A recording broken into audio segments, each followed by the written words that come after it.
so much again for your time this evening, and thank you to the wonderful clerk for helping us to reintroduce this. It's not an easy process. This is a very kind of detailed document, piece of legislation, and you've been very patient with us, and I appreciate it very much. So I'm going to kind of give an update, but this process is working itself through. It's working itself through the way that it's supposed to. We're getting comments back from council members, and I'm here really to share what those were and what the revisions that we've made. We never thought it was going to be, this is a living document, and one that will continue to evolve through comments like this and just through real-world application, real-world experience, you know, for generations to come. So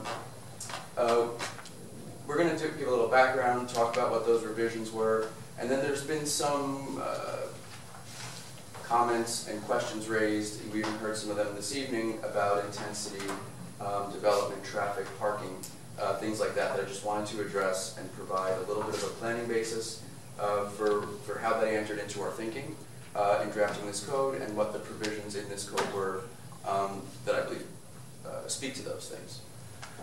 Okay, so we had an introduction, an ordinance introduction, first reading. So this presentation really should be seen as an addendum to that one. I'm not going to go over all the same things. I think that I might be asked to leave if I did do all that.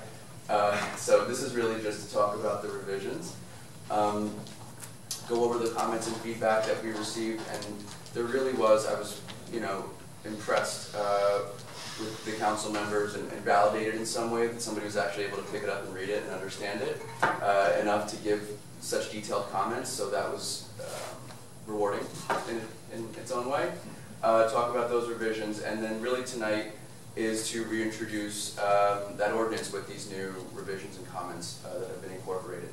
So generally speaking, and kind of categorically, the types of things that we heard were one real mapping suggestion, a redistricting of two properties, which I'll describe, comments regarding specific uses and building height, and then some larger policy inquiries, again, which I'll get into at the end.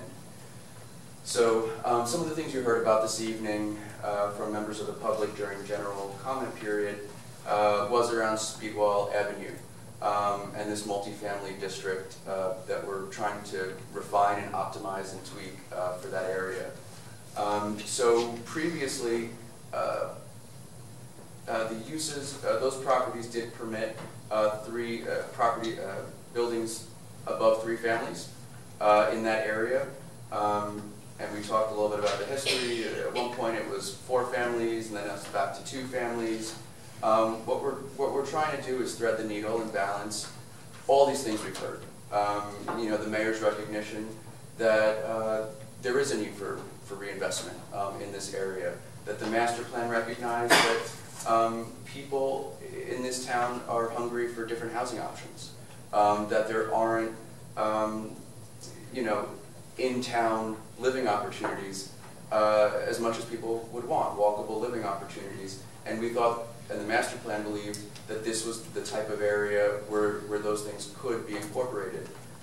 The desire to manage growth around the corridors that are capable of handling traffic, not going into residential neighborhoods or you know, even a risk where it could become a cut-through or a residential cut-through. That was the whole idea behind that mobility and community form master plan, was to concentrate any new growth around corridors and in the most walkable areas of town. So that's really was some of the stuff that underlied the idea in the first place. So what we're talking about now is making those things not permitted anymore in its general sense, but as a conditional use. This is somewhat of a sacred thing in the municipal land use law and among you know, the planning board, that if you, it's like regular zoning, but if you request a variance from that, you're going straight to the zoning board. It becomes a use variance. It's not a small deal. So we amped up our requirements and the seriousness that an applicant would have to demonstrate if they deviated from those requirements. So a lot of them, I have a list here if anybody's curious, but one of the big ones, and we heard it this evening, that folks would be okay with this if it was part of new construction and part of true revitalization and replacement, you know, dwellings that have sort of come to the end of their useful lives. And that is now a condition that's in the code. And so you cannot do any more than, there are 3+ families unless it's in new construction, unless it meets design standards, and unless it meets this whole slew of other things, including on-site parking. So on-site lack of parking, typically parking is a C variance, something the planning board can give. Now it'll become a D variance, which is more serious. And just, you know, a couple other things. These are the types of conditions that we saw out there. I took, my team, me, we took this area very seriously. It was not something that we just with a stroke of a pen kind of circled an area and said, well, let's make that, you know, this way. There was a few areas of town that I found particularly challenging, and that I went and, you know, got out on a Saturday and went on foot and really investigated the conditions that are out there. So I'm not surprised that this area has come up in conversation. This is not easy. This is not an easy area to zone. It's not all one thing. There's not, you know, the patterns that we see in other neighborhoods in Morristown don't necessarily exist here. It's a lot of diversity, so we tried to find the right mechanism and the right strategy that would capture that. And, you know, another thing, we don't need necessarily pontoons to park cars. These are very deep lots on this side of Speedwell Avenue. So what we're talking about is the north side, right, of Speedwell Avenue? Between Speedwell east side, east and west? East side, between the Lake Pocahontas and the avenue. So these properties, you see it sloping down there. It's sloping down to the shores of the lake. And the other thing is, in this district, there is precedent. I always thought these were so cool. And, you know, I grew up in this area. I've been past this building, you know, hundreds of times probably. Didn't really ever think that these were sort of these urban townhomes that exist here. Probably, you know, built, I don't know, 40s or earlier. So they've been here a really long time. There is a pattern for this type of building typology along the avenue. And this is just a few blocks down from the area we're talking about. So moving on from that, Ridgedale and Morris, Councilman Iannacone pointed out a couple things. One, there was just a mapping error on the corner of Ridgedale and Morris, that it was previously a multifamily residential, and we had always intended in the re-examination of the master plan, it was always intended that it be a mixed-use area. So that was corrected. And then as a policy decision, taking there's 2 homes. One is an office with residential character. The other is like a 4-unit condominium Victorian house next to the old George Washington School townhomes. Those were included as a mixed use, like an ORC type mixed use, bringing those back to residential, you know, basically the corridor residential MF2, multifamily 2. So those 2 things are now incorporated in this reintroduced or proposed to be reintroduced draft. Fast food. So previously, this came up at the first introduction hearing. Why would fast food be included in that MX1 zone along Washington Street and other places? And the reason for that was to allow small businesses that do technically fall under that fast food to continue. What we did, we took that out because, you know, I agreed that it could have had unintended consequences, and we went a step further with respect to that, and made it conditional throughout the town. They would only be permitted in mixed-use buildings, in specific building types. So Tito's Burritos, technically fast food, right? But it's comfortable, and I think it's appropriate for Morristown because it is part of a neighborhood, it's part of a mixed-use building. It's not a standalone thing with a parking lot around it. So that's what we want to avoid. That's why a lot of times you do prohibit fast food in communities like this. So we did try to thread the needle to allow small businesses to continue and thrive here, while also avoiding that kind of destruction of character that can come with standalone pad retail. Headquarters Plaza, There was an area across from Spiegel Avenue from headquarters that we did leave. As you may recall, we took down all the 6-story zones to 5 stories. We left one area 6 stories directly across from headquarters Plaza. I think that there was a number of reasons that that was the appropriate thing to do at that location. What was brought to our attention is that when you added these different bonuses and allow for all things that were good things to do, it got you up to 80 feet, a 6-story, 80-foot building. We took a closer look. We looked at the topography in this area, and we're going to maintain it at a 12-story. So right now everything is 12-foot floor to floor. I didn't say 12-story. 12-foot floor to floor. So it's 6 stories, 12 feet, 72 feet, consistent with the other 5-story districts, just with one additional stepped back floor. But to give you some context, across the street I think is 14 stories. The hospital contacted us and said, we know if you have a chance to make another revision, we've received a number of variances over the years. We would like to, at least for this code, we understand that you're not going to do a holistic modification at this point, because we are not recommending that right now. We do think some additional planning is necessary, but to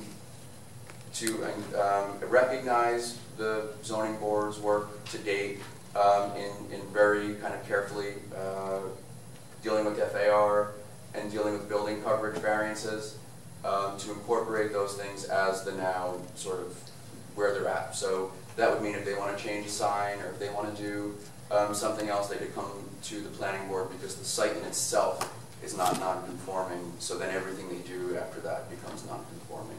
So this was just a way to just logistically, administratively, keep things smooth. I thought it was a good point that they raised. There's no changes to building height, and that we were encouraging Atlantic Health and Morristown Medical Center to partner with us in the future on a more comprehensive study of Madison Avenue, which I think is a really good opportunity. Just as Councilman Anacone mentioned, there are some outgrowths of this process that we couldn't tackle, so we could actually finish this, but that were great ideas for things to keep working on.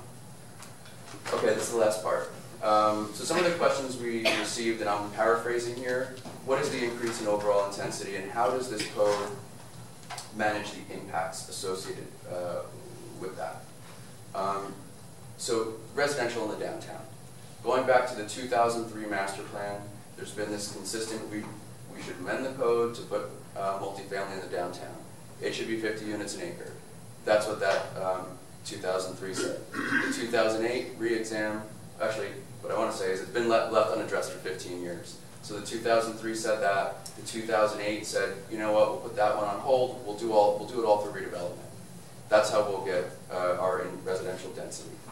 The master plan said, let's get on with it, and let's create the opportunity for smaller scale infill development in downtown neighborhoods. So it doesn't have to be, sometimes one of the things that I've heard is, why is it always the big projects and why aren't we doing kind of smaller boutique kind of projects? It's because the code doesn't permit it.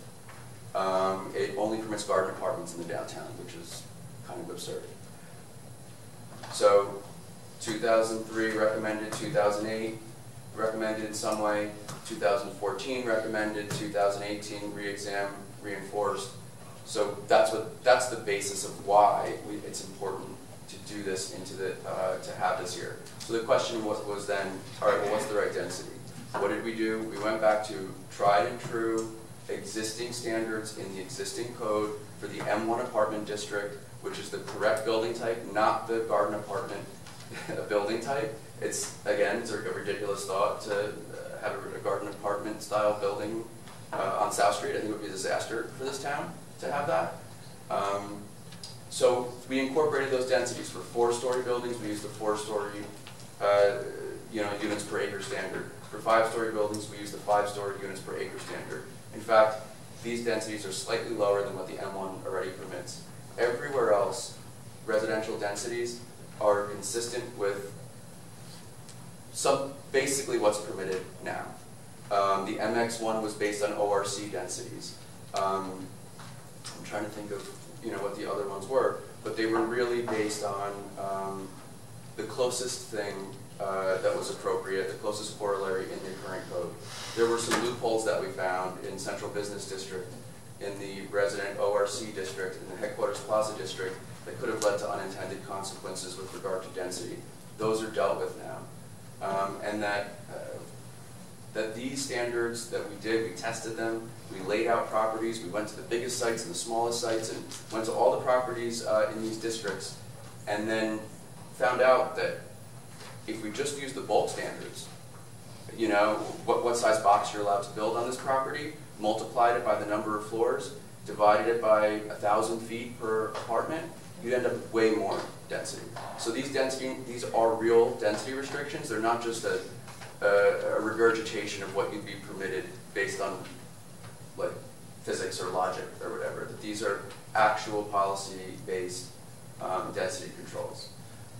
Changes in height in the downtown.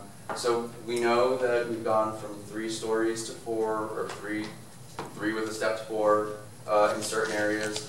The other reality is that we've gone from 6 to 5 stories in a number of locations.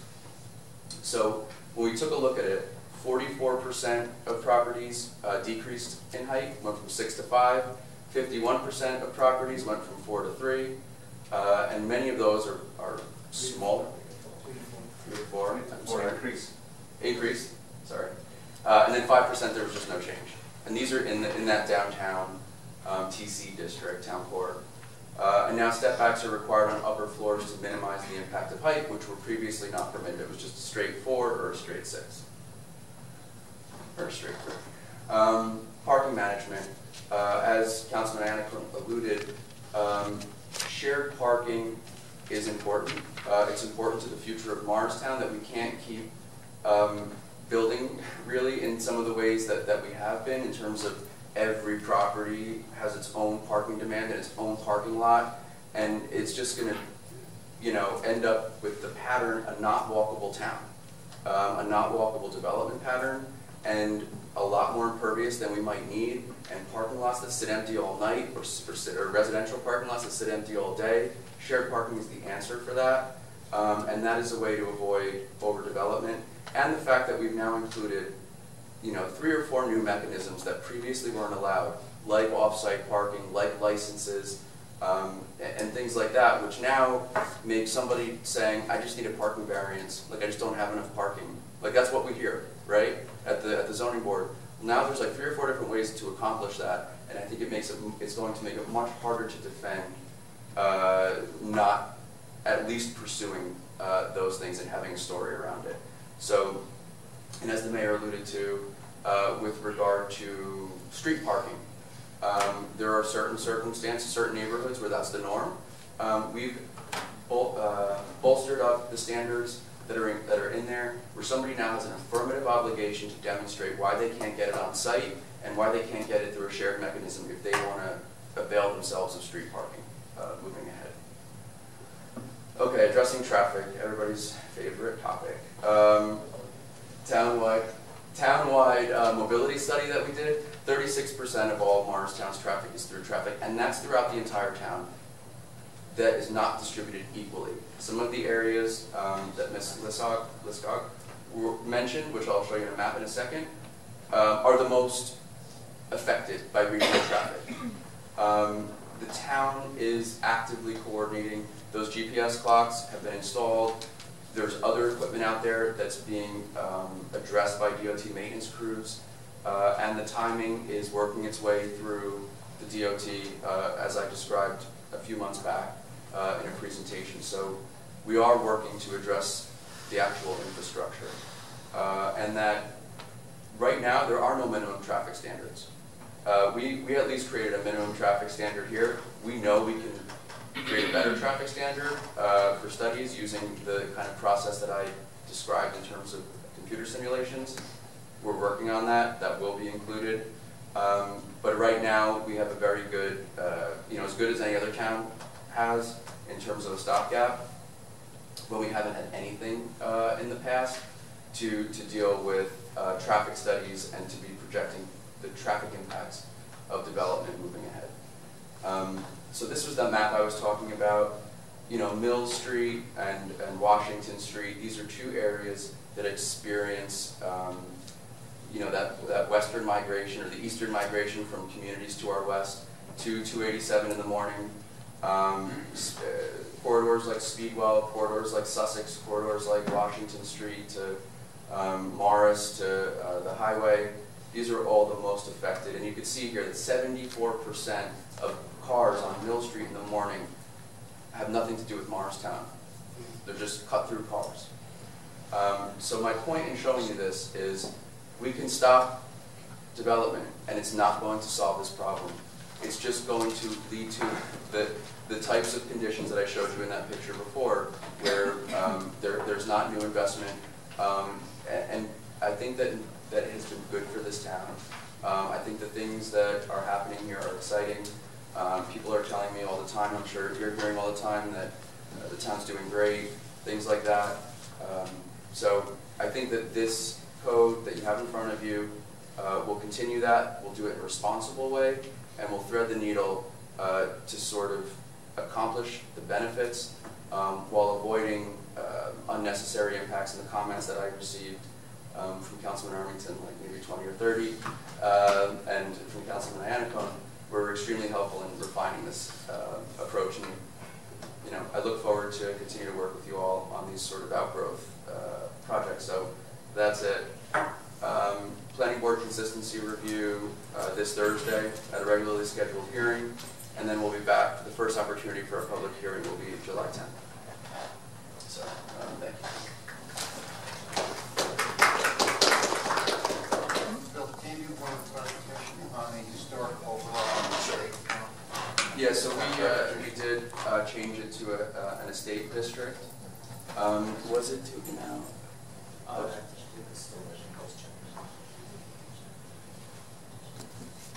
It's in the new version. So it's still there. It's the estate building type overlay. So we changed the name. We changed that. And then the clarification only applies to certain properties. It only applies to existing properties. Existing properties within the district meeting those standards. Correct. So just to kind of let everybody know what you're asking about, there was a provision in this code that recognized that there are certain very large homes in Morristown on pretty small lots for what they are, and our code from the kind of from the 1970s has been this very suburban ideal of big front yards and big side yards, and doesn't recognize this kind of quasi-urban thing that we have going on in Morristown, these old estate homes. So we created a specific provision for them that allows people, homeowners that own those big dwellings, to not be penalized, basically, for what they have, and to allow them to be worked on, allow an air conditioner to be put in, or a porch to be added, or whatever it is, without having to go to the zoning board for those types of things.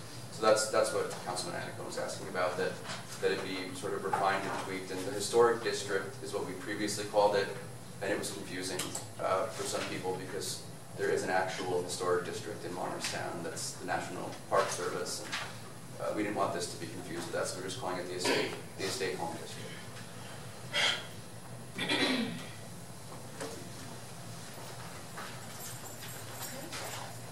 So I just wasn't able to get in touch with you. Yes. So I know we had a meeting scheduled and it was on the books. So I regret that I had to cancel that meeting, but I did put together some questions and sent them to you. And so is there a way we could reschedule a meeting, and then I'll go ahead and introduce it, knowing that it's been vetted and it's been properly debated and noticed. Yes. But I'm hoping that if there is something that we could work together, because I'm very confident, not to interrupt you, I'm very confident based on the things that you've asked that the types of answers that we have are ones that are going to be satisfactory. Positive? Yes. Okay. Thank you. But we'll get together before whatever that was, 10. But just on what you just said, so the McCulloch Historic District is not going to be known as the McCulloch Historic District, or just for the it's zoning called code. the estate? Just for the purposes of the zoning code. Okay. Yeah. Okay. Yeah. This is just for zoning. Yes. All right. Thanks. everything else is. Okay. Okay. We're ready to move on? We have 6 ordinances for adoptions.